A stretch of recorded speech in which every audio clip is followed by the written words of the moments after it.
Mari kita bersama-sama membuka Alkitab dari Matius pasal yang ke-20 ayat 17 sampai 21, lalu kita sambung ayat 29 dan 30.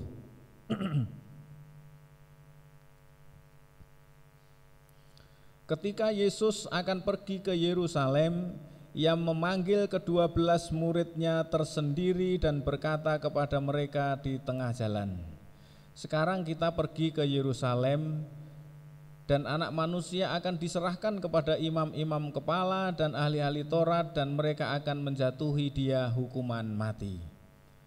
Dan mereka akan menyerahkan Dia kepada bangsa-bangsa yang tidak mengenal Allah, supaya Ia diolok-olokkan, disesah, dan disalibkan. Dan pada hari ketiga Ia akan dibangkitkan."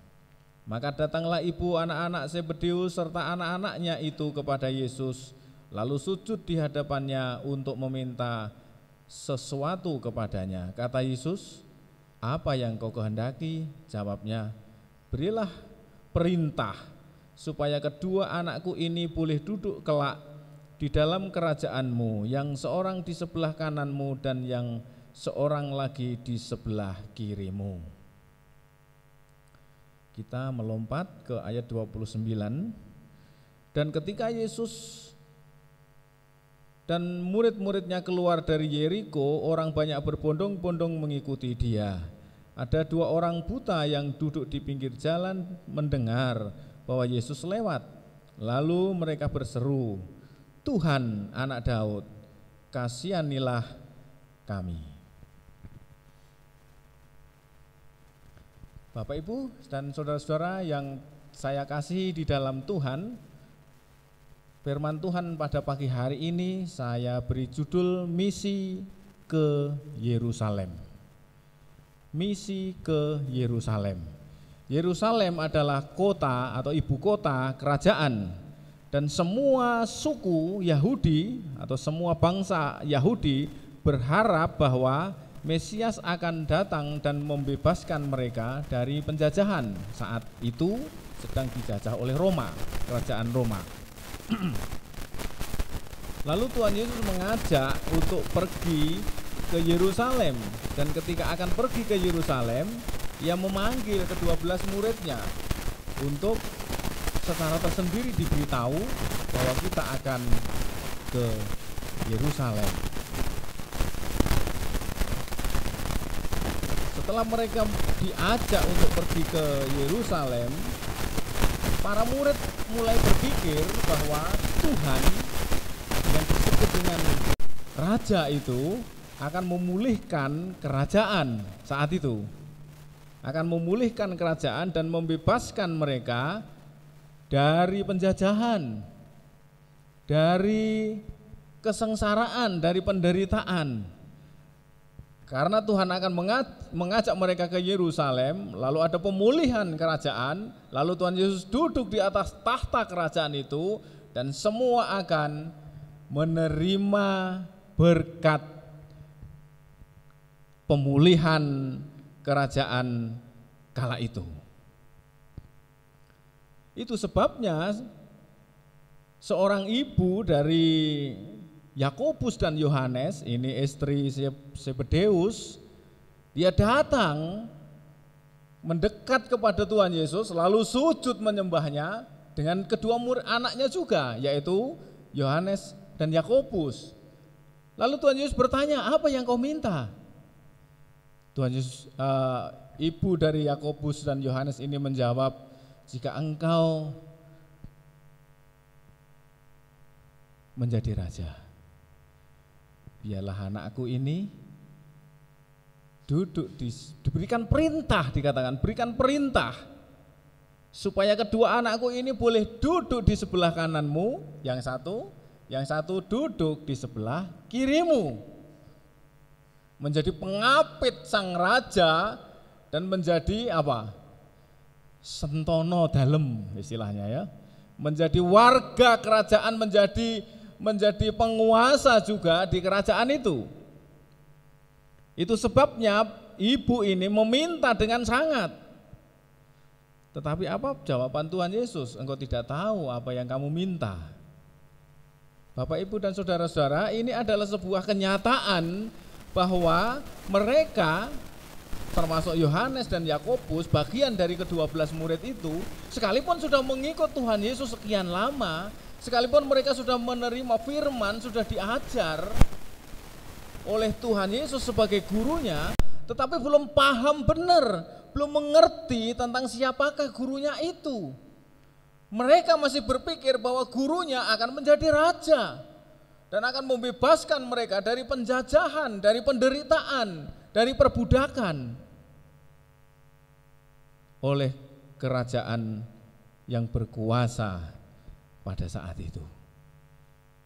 Itu permintaan mereka, itu angan-angan mereka, itu pikiran mereka, sehingga mereka akan begitu bersemangat, wah, ke Yerusalem, di sana kan ibu kota kerajaan, di sana kerajaan berarti akan dipulihkan. Ini guru kita, ini Mesias, ini sang raja akan memulihkan kerajaan saat itu. Dan kita akan menjadi orang dalam, ya, menjadi orang penting di kerajaan itu. Sehingga Tuhan Yesus menjawab, kamu tidak tahu apa yang kau minta.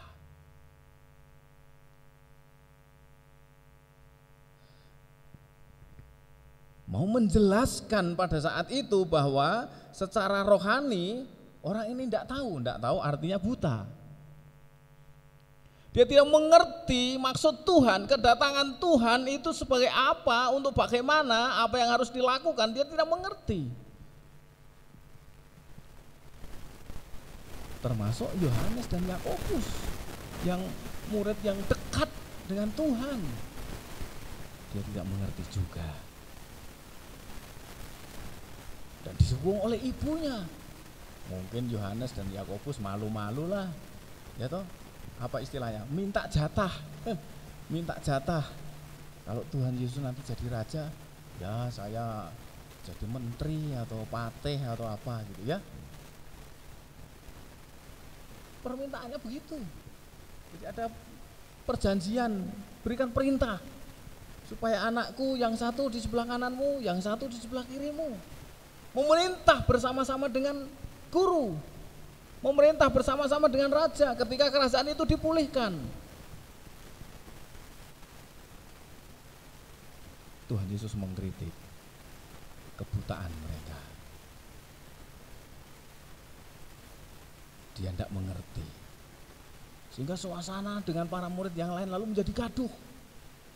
Bahkan murid-murid ke-10 murid yang lain diceritakan di situ menjadi marah. Kenapa berkata begitu? Kenapa minta demikian? Lalu sang guru dengan lembut memberikan jawaban. Apa misinya dia ke Yerusalem? Dan apa kedatangan Tuhan Yesus ke dunia ini? Mengapa? Apa maksudnya? Yesus menjelaskan yang pertama, Yesus datang bukan untuk dilayani, tetapi untuk melayani. Ayat 26 sampai ayat 27. Bahkan 28 bagian A.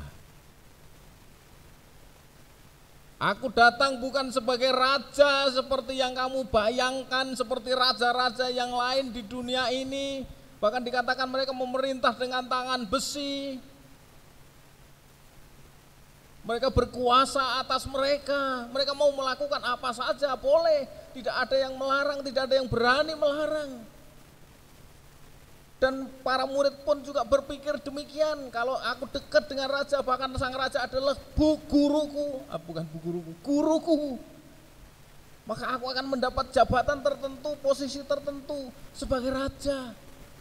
Taruhlah sebagai raja-raja kecil di tengah-tengah sang raja yang berkuasa saat itu. Dan mereka berpikir itulah Yesus. Sehingga mau dilayani, mau diperhatikan, mau dipuji, mau disembah, mau diagungkan, mau dieluk-elukan, mau berkuasa.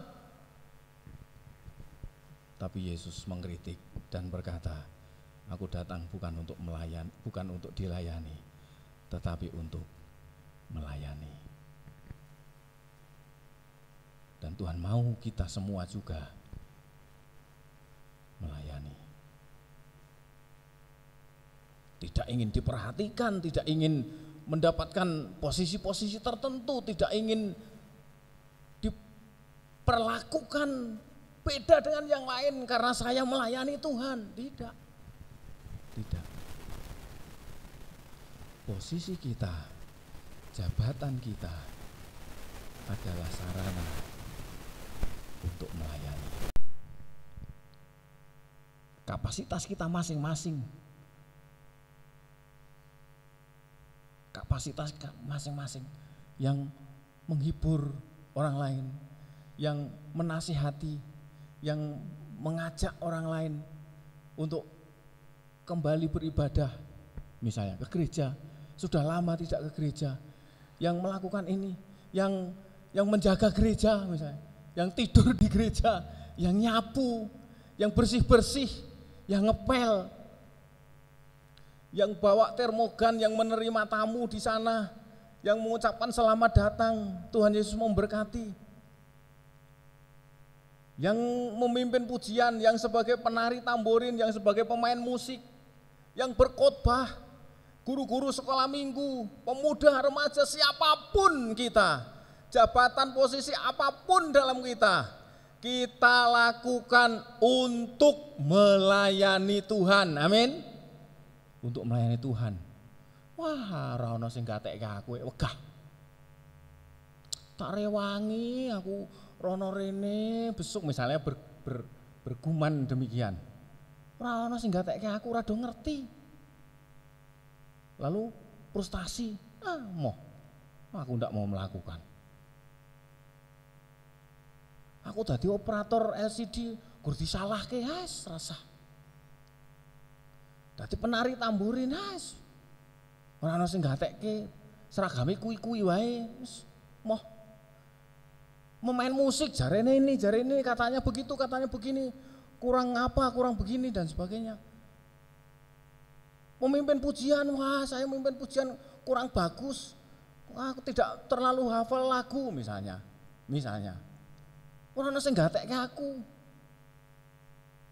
Saya sudah besuk, saya sudah kunjungan, saya sudah ke sana, saya sudah membantu ini dan itu, ora ana sing gatekke aku.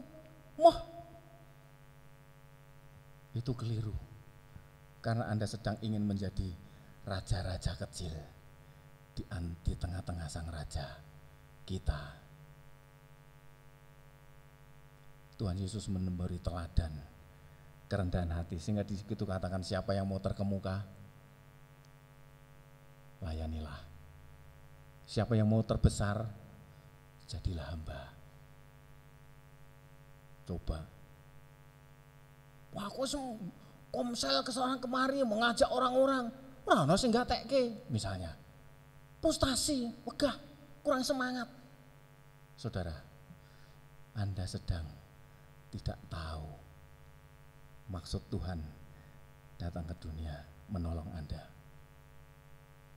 Tuhan telah memberi keteladanan, kerendahan hati, pengorbanan yang sedemikian besar. Dan Tuhan mau supaya kita semua meneladani Dia. Apapun yang kita lakukan, apapun yang kita kerjakan, saudara-saudara kita yang lain tidak tahu pun, tidak menghiraukan, orang gatekke, tidak diharu-harui, tidak apa-apa. Karena Anda bukan melakukan untuk mereka semua, tetapi Anda melakukannya untuk Tuhan. Aku datang, kita semua bukan untuk dilayani, tetapi untuk melayani. Kita bukan raja-raja kecil di sekitar raja, tetapi kita melayani Tuhan. Hak kita, tanggung jawab kita sama, yaitu melayani Tuhan. Amin. Orang ngomong gatek kira apa-apa, orang digubres apa-apa, tidak masalah. Kalau kita mau tulus melayani Tuhan dan melayani Tuhan dengan motivasi yang tulus, itu yang diterima oleh Tuhan. Sampai di sini Yakobus sepertinya seperti orang buta. Yakobus dan Yohanes dia tidak tahu. Ada dua orang yang senantiasa mengikut Tuhan Yesus, tetapi pikirannya masih buta, pengertiannya masih buta. Dia tidak mengerti secara rohani posisi kedudukannya, statusnya sebagai murid Tuhan Yesus. Maunya dia dilayani sebagai raja-raja kecil. Saya mengharapkan supaya di gereja kita tidak ada raja-raja kecil. Tidak ada. Semua kita, siapapun, apapun pekerjaan kita, apapun yang kita lakukan, baik di gereja maupun di luar gereja, apapun yang kita lakukan, di kantor, di pasar, di perusahaan, di tempat kerja, di sekolahan, di rumah, di tetangga, dimanapun, apapun yang kita lakukan, kita harus berpikir bahwa aku sedang melayani Tuhan. Tidak butuh perhatian orang lain, tidak butuh digateki orang lain, tidak butuh. Kita sedang melayani Tuhan. Dan Yesus memberikan contoh. Aku datang bukan untuk dilayani, tapi untuk melayani. Dia berkata, menjawab dua orang yang bertanya, didukung oleh ibunya.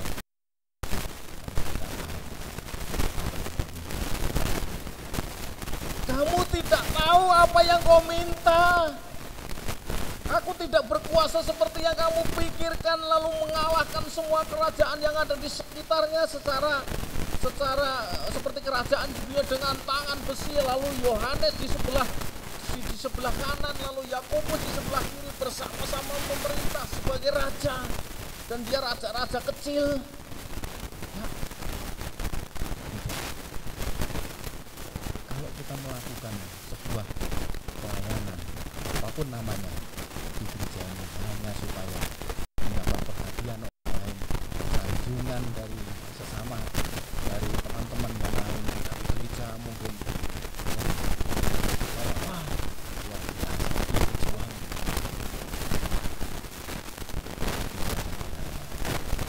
Sebab Yesus datang.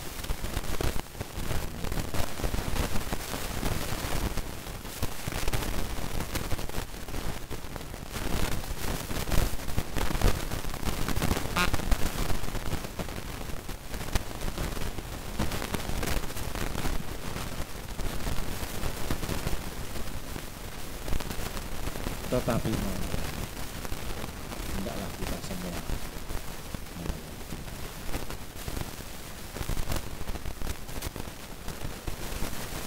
kita punya tanggung jawab yang sama.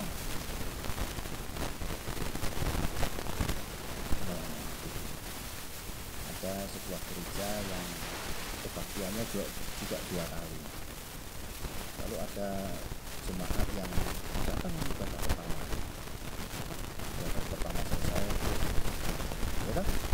Jemaat ini setelah masuk lagi, lalu dia duduk di pojok itu di sebuah gereja, di belakang di pojok dia berdoa, mendoakan yang khotbah, mendoakan yang melayani, mendoakan musik, mendoakan singer, leader, mendoakan para tamborin. Semua didoakan, semua yang melayani Tuhan supaya diurapi Tuhan secara khusus, menjadi berkat bagi semua dan memuliakan nama Tuhan. Amin. Pulang. Setelah jemaat selesai ibadah, ikut pulang, dia pulang. Yang pertama dia datang ikut beribadah, yang kedua dia datang lagi tetapi hanya berdoa. Tidak ada yang tahu, pendetanya pun juga tidak tahu. Hanya berpikir, wah, dia ikut kebaktian 2 kali. Tidak tahu, tidak ada yang tahu. Yang duduk di sebelahnya pun juga tidak mengerti. Pikirnya juga sesama teman atau saudara beribadah. Tetapi dia mendoakan. Dia tidak ingin wah, dia tadi tim doa yang luar biasa. Enggak. Tidak demikian. Dia bertanggung jawab kepada Tuhan. Dan dia puas sebab dia bisa melakukan itu. Nama Tuhan dipermuliakan. Sekalipun semua tidak menghiraukan dan tidak mengerti apa yang dia lakukan. Bapak Ibu saudara-saudara yang dikasihi Tuhan, Yesus memberi teladan, dia datang bukan untuk dilayani, tetapi melayani. Tidaklah kita semua melayani, dimanapun, apapun profesi kita. Karena pelayanan tidak dibatasi oleh profesi tertentu. Apapun profesi kita secara umum, kita sedang melayani Tuhan. Amin. Pasti akan melakukan dengan sepenuh hati, sebab Allah yang kita layani. Yang kedua, Yesus datang untuk memberikan nyawanya menjadi tebusan bagi banyak orang. Ayat 28. Dan untuk memberikan nyawanya menjadi tebusan bagi banyak orang. 2 orang buta secara rohani telah dijawab oleh Tuhan permasalahannya. Ya. Lalu yang kedua, dia datang untuk memberikan nyawanya menjadi tebusan bagi banyak orang. Menjadi tebusan atau penebus hanya dapat dilakukan oleh Allah. Manusia tidak bisa, manusia berdosa siapapun mereka, pangkat apapun, derajat pangkat semat yang dimiliki, sebagai manusia biasa dia tidak bisa menjadi penebus, sebab mereka juga atau dia juga orang berdosa. Orang berdosa tidak bisa menebus orang berdosa. Sebab ibaratnya seperti orang yang terperosok ke dalam jurang, dua-duanya berusaha untuk naik ke atas, tetapi kehabisan tenaga dan dua-duanya tidak bisa. Harus ada orang yang dari luar, dari atas jurang itu yang memberikan sesuatu yang menundukkan, membongkok dan mengangkat orang itu sehingga orang itu diselamatkan. Allah di dalam Yesus Kristus datang ke dunia menjadi tebusan bagi banyak orang. Sebab dia adalah Allah, hanya Allah yang memenuhi syarat untuk menjadi penebus itu. Allah tidak berdosa, tanpa dosa. Yesus datang ke dunia sebagai Allah 100%, sebagai manusia 100%. Dia ingin menolong kita menjadi jalan penebusan sebab dia tanpa dosa.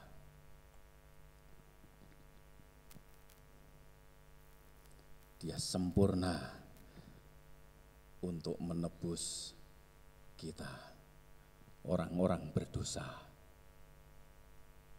Bapak, Ibu, dan saudara-saudara yang dikasihi Tuhan, korban penebusan yang dilakukan Tuhan Yesus Kristus adalah sempurna sekali untuk selama-lamanya. Tidak perlu ada korban lagi untuk kita diampuni dosa kita, tidak perlu.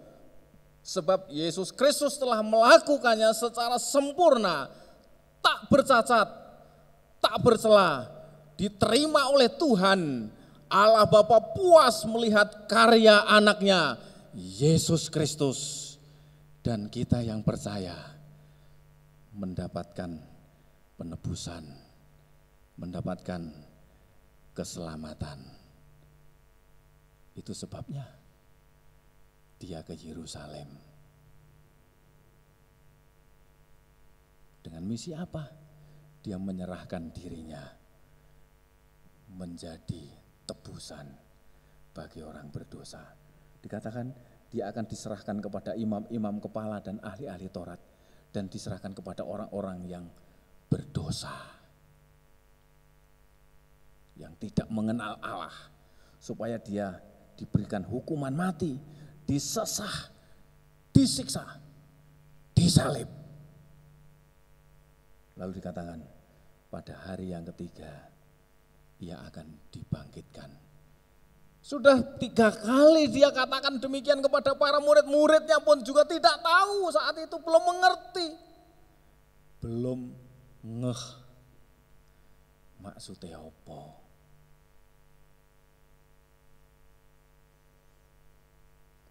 Sehingga para murid diajak ke Yerusalem. Misi penting, misi agung, maksudnya besar, bukan agung itu.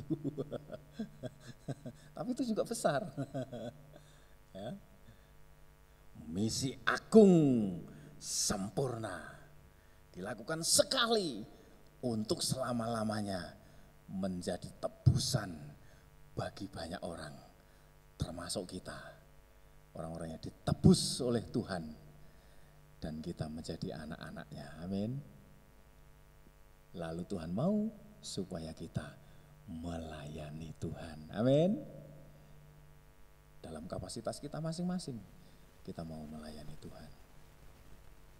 2 murid yang dinilai sebagai orang buta secara rohani, tidak mengerti maksud Tuhan, dijelaskan oleh Tuhan. Menarik. Lalu yang ke ayat 29 dan 30, ketika rombongan Tuhan Yesus berbondong-bondong akan pergi ke Yerusalem, di tengah jalan ada juga orang buta. Nah, kalau ini buta, benar-benar buta secara fisik, dia tidak mengerti terangnya dunia, dia tidak tahu keindahan dunia, dia tidak tahu apapun yang terjadi di dunia ini, dia hanya mendengar. Karena hanya dia tidak bisa melihat, dan itu disebut buta, ya kan? Jangan sampai ada yang biru, kemudian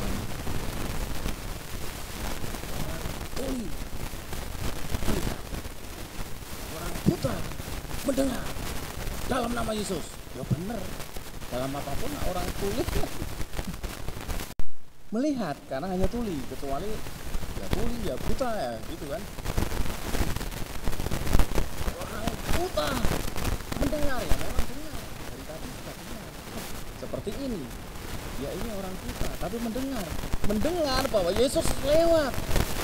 Lalu kemudian dia berteriak, Tuhan anak Daud, kasihanilah kami. Orang yang duduk di pinggir jalan, yang secara fisik buta. Kelompok pertama tadi buta secara rohani, dia tidak mengerti maksud Tuhan, tapi secara fisik dia sehat. Dan kelompok 2 ini benar-benar buta. Indra mata percaya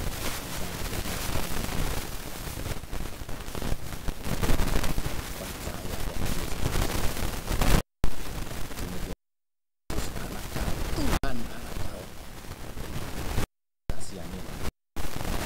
Lalu Tuhan berkata, apa yang kamu minta supaya aku perbuat kepadamu? Kalau ayat kita baca selanjutnya, lalu dia minta supaya aku bisa melihat, supaya aku bisa melihat. Kebutuhannya saat itu bukan minta kaya, bukan minta derajat, pangkat, semat, tidak, tetapi supaya aku bisa melihat, bisa melakukan apa-apa. Lalu Tuhan, jadilah imanmu, melihatlah. Dan kedua orang itu pun melihat. Kedua-duanya disembuhkan oleh Tuhan. Bapak, Ibu, dan saudara-saudara yang dikasihi Tuhan, betapa penting misi ini. Yesus memberi jawaban bagi teka-teki dunia dan orang berdosa.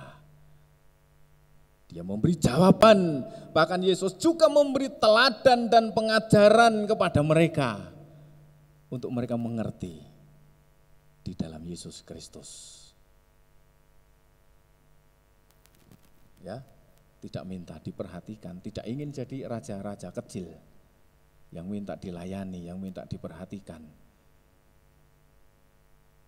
yang minta digatekke, yang diperhitungkan, apa yang dilakukan diperhitungkan. Wah, kalau enggak ada saya susah. Wah, gereja ini kalau enggak ada saya macet misalnya. Enggak, kita tidak begitu ya. Jangan begitu. Lakukan sesuatu dengan tulus dan murni, saling menolong, saling membantu, saling melayani. Semuanya untuk Tuhan. Amin. Semua untuk Tuhan. Bukan untuk siapa-siapa.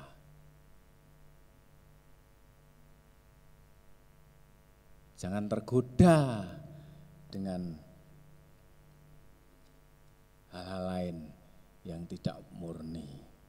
Bapak, Ibu, dan saudara-saudara yang dikasihi Tuhan, Yesus Kristus menyerahkan diri ke Yerusalem dengan misi memberi keteladanan tentang melayani, dan yang kedua, memberi jalan penebusan bagi banyak orang. Kita semua menikmati itu sebagai anugerah Tuhan yang besar yang bisa kita nikmati dari hari ini sampai selama-lamanya. Kiranya kita bersemangat dalam melayani Tuhan, apapun bagian kita, apapun yang kita lakukan, yang kita kerjakan, dimanapun kita berada. Orang lain tidak tahu, tapi Tuhan tahu. Orang lain tidak memperhatikan, tapi Tuhan memperhatikan. Orang lain tidak menerima laporan, tapi Tuhan menerima. Ketika kita melakukannya dengan sepenuh hati, pelayanan kita diperhitungkan oleh Tuhan. Amin. Tuhan Yesus memberkati kita, mari kita berdoa.